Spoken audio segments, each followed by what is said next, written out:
நண்பர்களே வணக்கம். என்னோடய சேனலுக்கு வந்ததுக்காக உங்களுக்கு ரொம்ப நன்றி. இன்றைக்கி பார்த்திங்கன்னா நம்ம என்ன சாப்பாடு செஞ்சுருக்கோம் அப்படின்னா, இங்கே பாருங்கள், இதுக்கு மதியானம் வச்ச ரசம், ஏன்னா சாமி மாலை போட்டிருக்கிறதுனால. அதுக்கப்புறம் இப்போ பார்த்திங்கன்னா இட்லிக்கு சாம்பார். அதாவது இது ஒரு என்ன சாம்பார்னு சொல்லுவோம், அவசர சாம்பார்னு வச்சுக்கோங்க. நான் அடிக்கடி இதை தான் செய்வேன். சமையல் செய்ய சோம்பேறித்தனம் அப்படின்னா இந்த சாம்பார் தான் செய்வேன், வெறும் பருப்பு மட்டும்தான். அப்புறம் ஒரு வீடியோவை பார்த்து இந்த சட்னி செஞ்சேன். ஆனால் எனக்கு டேஸ்ட்டு பிடிக்கலை, நல்லாவே இல்லை, டேஸ்ட்டே பிடிக்கலைன்னு வச்சுக்கோங்களேன். அதுக்கப்புறம் பார்த்திங்கன்னா எல்லாம் மதியானம் வச்சதெல்லாம் அப்படியே இருக்குது பாருங்கள். அதெல்லாம் இப்போ நானும் தம்பியும் தான் சாப்பிட்ணும்.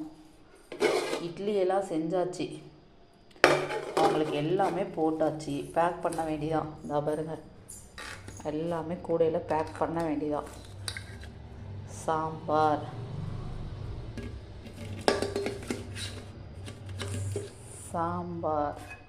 சட்னி, எல்லாம் தேவையானது எல்லாத்தையும் பேக் பண்ணியாச்சு. அவ்வளோதான், சாப்பாட்டு பை ரெடி ஆகிடுச்சு. பார்த்துக்கோங்க. என்னோடய சேனல் பிடிச்சிருந்தால் லைக் பண்ணி, ஷேர் பண்ணி, சப்ஸ்கிரைப் பண்ணிங்க. தேங்க்யூ.